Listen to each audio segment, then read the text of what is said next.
What's up, everybody? Welcome back to a brand new episode of WWE Content. And let's talk about the most historic night of Friday Night SmackDown of a WWE return after being away for 10 years. The Diva legend herself, AJ Lee, has come back to the WWE. And of course, she's going to help her husband CM Punk take down the Vision, Seth Rollins, and Becky Lynch. Now, I gotta say, watching AJ Lee return, it just one, I was screaming and running up and down the living room. It was insane. While I was FaceTiming my friend, so she got to see how I go crazy when it comes to SmackDown. And when she saw me react to AJ Lee returning, we both were excited for her return. I mean, last night was so freaking insane. I literally thought I was gonna pass out on the couch when I saw AJ Lee return, but I didn't, so that's a good thing.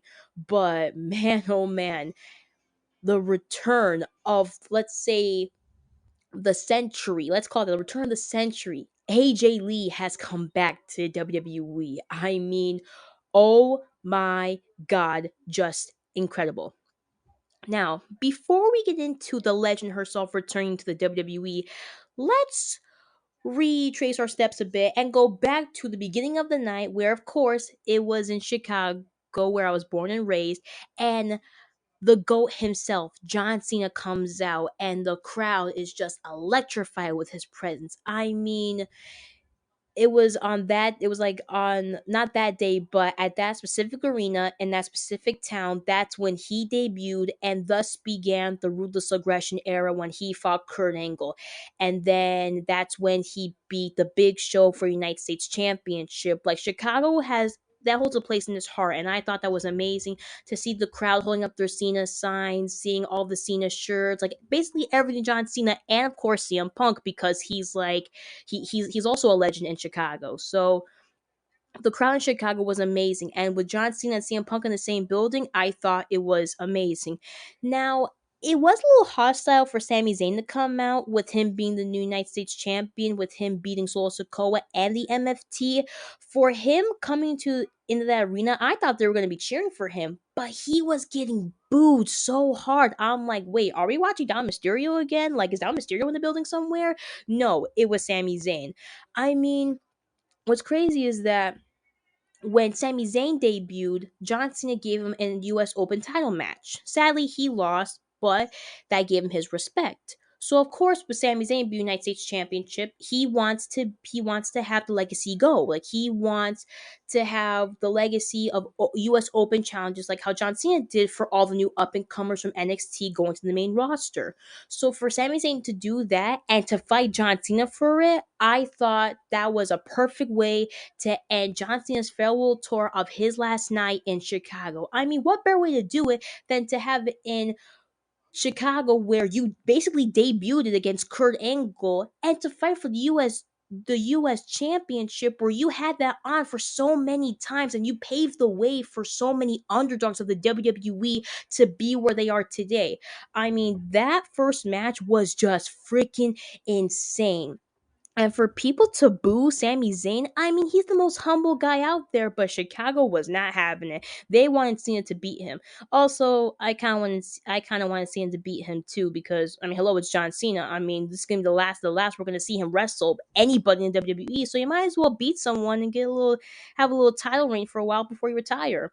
But that match was just insane. And then by the end of it, Brock Lesnar, the Beast, returning. Last time we saw him, he gave freaking John Cena an F5 bomb at SummerSlam, and him making a return in Chicago, the whole crowd again electrifying. It was just insane. So of course he gets the ref out, and then gets Sami Zayn now by doing the F5 bomb, and he just moseys out of the ring. And by moseying, I mean he just rolls out of the ring. But for John Cena, he did not mess with him. He not gave him not one but two F5s. Now that was obviously a message. And after that, he goes backstage and he's like, John Cena, I'll see you at WrestlePalooza, bitch. I'm like, we got it. We finally got it. It's finally official. We're going to have the last of Brock Lesnar versus John Cena at WrestlePalooza. in 2 weeks on the 20th. So that is going to be another legendary match to see for years and years to come. Now, of course, we have Damian Priest and Aleister Black. They've been having a rivalry since the day Aleister Black tried to mess with R-Truth. Now I get it. Now I get it for Damian Priest and for Damian Priest and Aleister Black. They're kind of the same person. I mean, they're both crazy good athletes. Both of them did karate before they went to the WWE. Both of them have become champions for a certain amount of time. But I think the main difference, I think yeah, the one main difference I think is between these two is that Damian Priest, he's a humbled guy and he never backs down from a fight.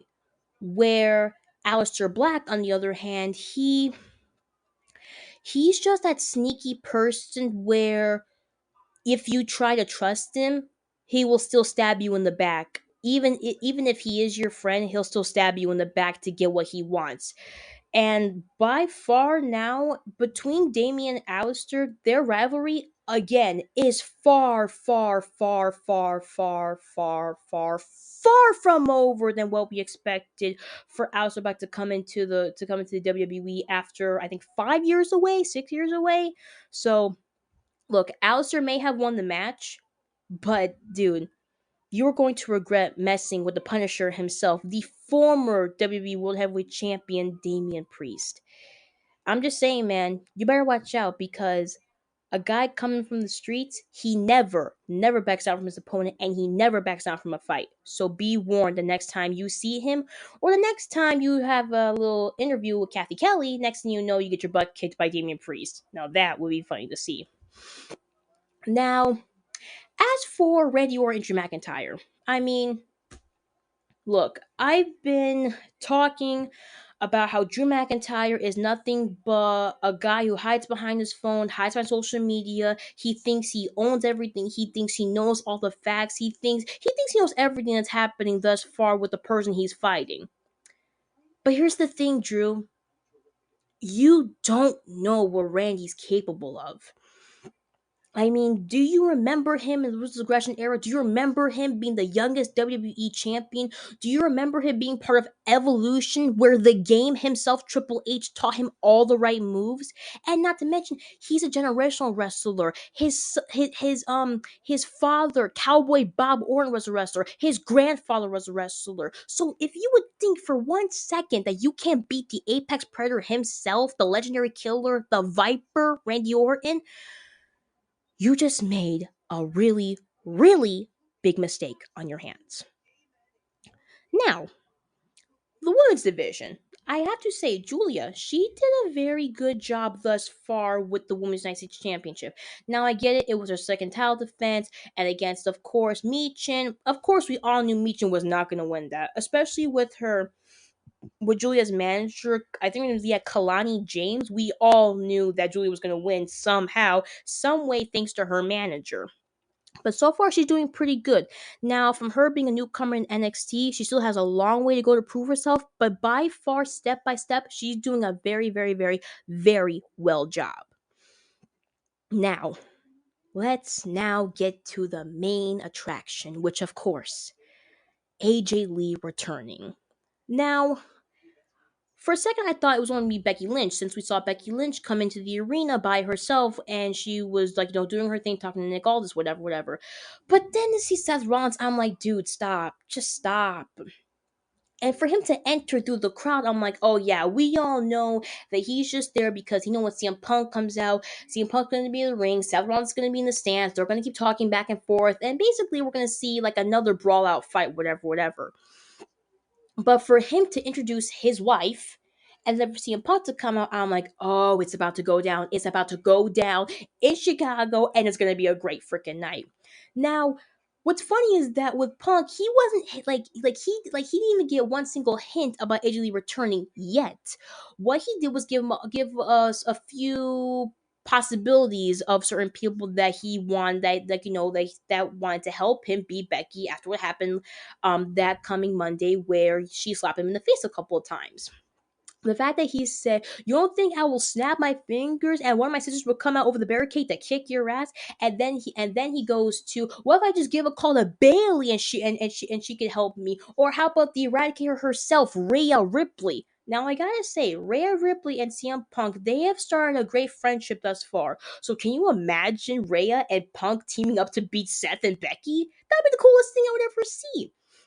But of course, it had to be his wife AJ Lee. I mean, she was one of the OG divas that paved the way for women's wrestling. She gave us evolution. She gave us a lot of great women's talent. I mean, if it wasn't for her, we wouldn't have Rhea Ripley, we wouldn't have Io Sky, we wouldn't have Bianca Belair, we wouldn't have Asuka, we wouldn't we wouldn't have Liv Morgan. Like all of these great all these great women's wrestlers of the WWE, AJ Lee was the start of all of it. And now, after 10 years, she came back, and what better way to come back than in Chicago?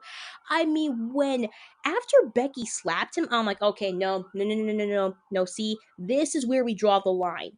And he's like, I'm not gonna hit a girl, but I did call up on someone who can definitely help me. And boom, AJ Lee's music hits. And everybody just started screaming. I saw a couple kids jumping from the ringside seats, and the look on Becky and Seth's face. It was too perfect. It was like a chef's kiss. The look on Becky's face, it was like her seeing a ghost from her past. And AJ Lee just doing her usual thing. She's skipping around the ring, seeing all the people, and then she beats the crap out of Becky. I'm like, this is what we wanted. This is what I wanted. This is amazing. I mean, the whole night was just epic upon epic upon epic upon epic. That right now, SmackDown, it got a whole lot better with AJ Lee coming back.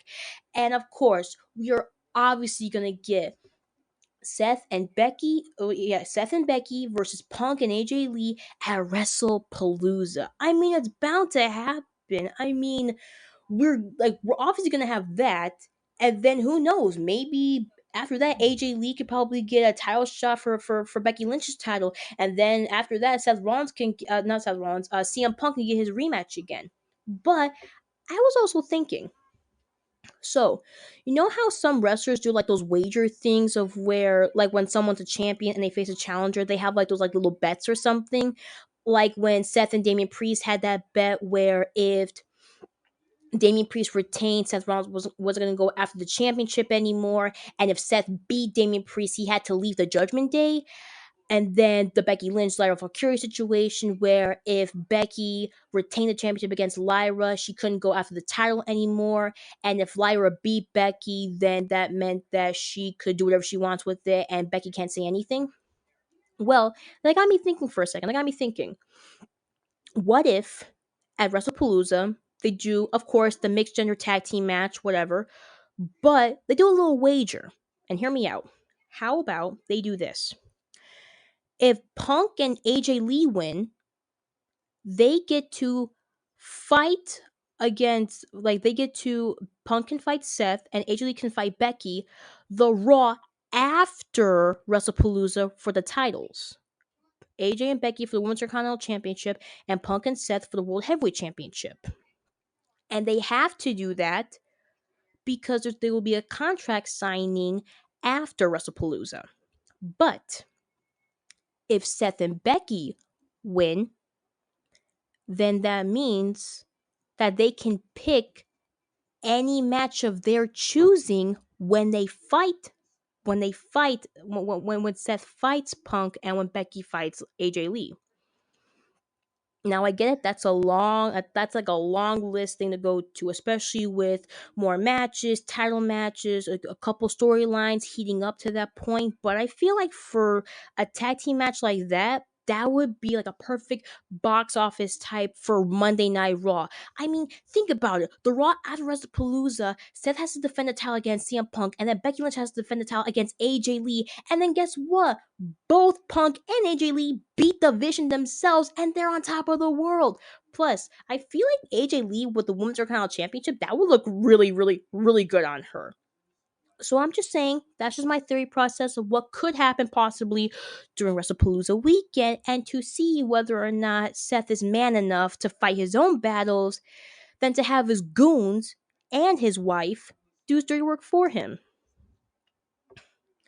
But WrestlePalooza, sorry, not WrestlePalooza, SmackDown, one of the greatest episodes I've ever seen. And to have it in Chicago again, the coolest crowd ever.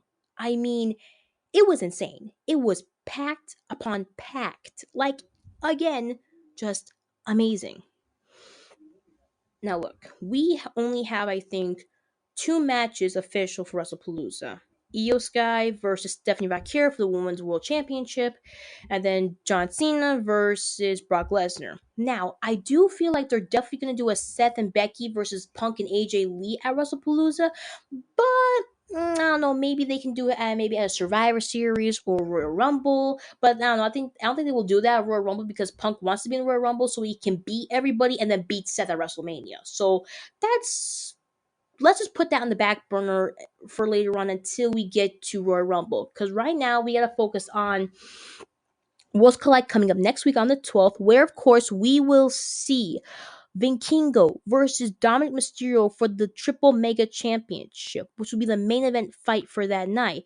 And then after that, next week, it will be a special night for me since in SmackDown is going to be in my hometown, Toledo. And let's just say it's going to be a great night for me because it's going to be in Toledo. So I'll leave it with that. And then the day after the SmackDown Toledo, we will have WrestlePalooza on the 20th. And that is going to be a crazy PLE. Plus, with ESPN and WWE making a special deal off of it, ESPN crowds are going to go crazy over that. And as wrestling fans, it's going to be an amazing night to remember. I'm really glad AJ Lee is back. Now all we need is Paige. And if people who don't remember, she was the youngest Divas champion back in the day. She beat AJ Lee after WrestleMania when she defended the Divas championship against all the girls, and of course she retained at WrestleMania. The day after WrestleMania, Paige beat her, and she was the youngest Divas champion. Now, with Paige, aka Sierra, that's her real name, with now Paige is out of AEW. She been there, done that. Her contract expired. She's now a free agent. Now, since WWE is bringing back all these legends and they're bringing back one of the best of the best, they brought back Brock Lesnar. They brought back AJ Lee. I mean, wouldn't it be so bad to bring back the legend Paige? Again, she was also one of the OG divas of that time. Heck, without Paige, we wouldn't have Rhea Ripley. Like, for Paige to come back, that would be perfect because we would kind of have like the new generation of the women's wrestling versus the old generation. So think about it. You got the divas versus the new generation of women's wrestling. Can you imagine what kind of matches they would do? Like, they can do Paige versus Rhea Ripley, or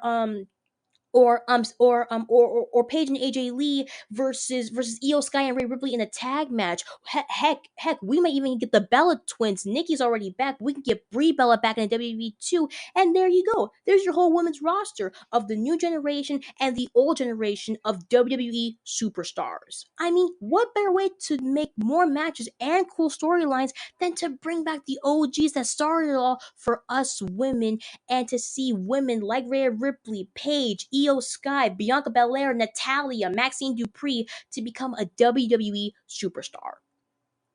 I mean, wouldn't that just be just amazing to see? Like, I would love to see Paige to come back. We all thought she was coming back at Women's Evolution, but then that didn't happen.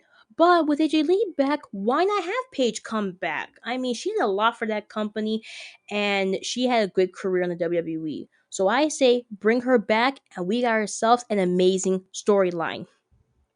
Plus, I don't know if you all know this, but I do remember, I think this was, yes, it was 2 years ago when, of course, at SummerSlam, Dom betrayed Rhea and everything that happened, blah, blah, blah, blah, blah.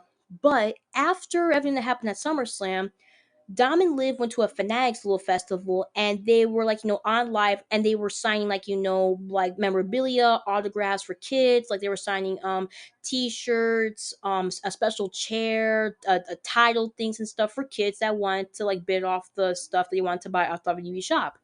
And they were holding questions. And there was this, yeah, it was Biggie. He said, "What would be your dream match for you and Dom?" And she's like, "Oh, well, my dream match would definitely be AJ Lee and Punk at SummerSlam, and it would be me and Dom versus AJ Lee and Punk at SummerSlam." And I'm like, huh, I didn't think about that. I mean, it kind of makes sense. I mean, Dom and Liv being the couple of WWE, but then you got AJ Lee and Punk. They're like the power couple of the WWE. So can you imagine that kind of match at SummerSlam? And of course, Punk and Dom don't get along. So for them to be in a match with their girls, I mean, that would just be a dope match for box office. I mean, it would just be insane. Plus, speaking of dream matches, and of course, the Vision, ugh, they now have another enemy on their back. I mean, we all knew that they got enemies since the day Seth came with Paul Heyman.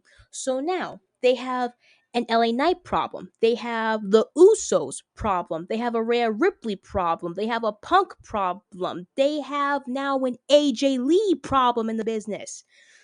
Like like I have been saying this for I don't know how long. No matter how many matches you win, no matter how much bad stuff you do to the people of the WWE, you will still have a number of enemies on you. And who knows? What if, and this is just me, but what if, hypothetically speaking, when Brock Lesnar is done with John Cena, who's he gonna turn next after he's done with John? Hmm? I guess, of course, maybe he would go after Seth Rollins after what happened at WrestleMania. The WrestleMania where he pulled off the heist of the century and he cashed in on that WrestleMania when Brock Lesnar was gonna face Roman Reigns for the Universal title, not Universal, the WWE Championship, and then Seth Rollins cashed in, made a triple threat match, and Seth Rollins beat them. I feel like Brock Lesnar holds a very yeah, he holds a grudge. Yeah, he holds a grudge against that. Like, he's been holding a grudge against that for I don't know how long. And of course, him and Paul have a history too. So I guess it wouldn't be the worst idea for Brock Lesnar to go after the Vision, since the Vision technically destroyed him in his career. And by the Vision, I'm talking about Seth and Paul Heyman. They already know. But I'm just saying, dudes. The apple doesn't fall far from the tree. And at some point, when he's all done with John Cena and he's done with the messages, he's done giving him F5 bombs or whatever, he's gonna come after you guys. And I gotta say, it will not be a pretty ride for you. Not to mention that you already got a bunch of problems on your back already with the whole situation with the Usos. And now with AJ Lee back, Becky's got a whole lot of problems on her back. So, I guess the Vision's gonna start deteriorating maybe after WrestlePalooza. And after WrestlePalooza, we got Survivor Series. And guess which teams are gonna face each other when it comes to War Games? Say what you want, guys, but I'll tell you this. The Vision will slowly decease and they will cease to exist.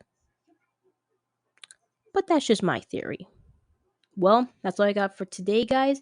Be sure to watch Worlds Collide next week on the 12th, and be sure to be there on the 20th of WrestlePalooza, which we all know is going to be the craziest WrestlePalooza of all time. Hope you guys have a blessed day, and I will talk to you guys soon.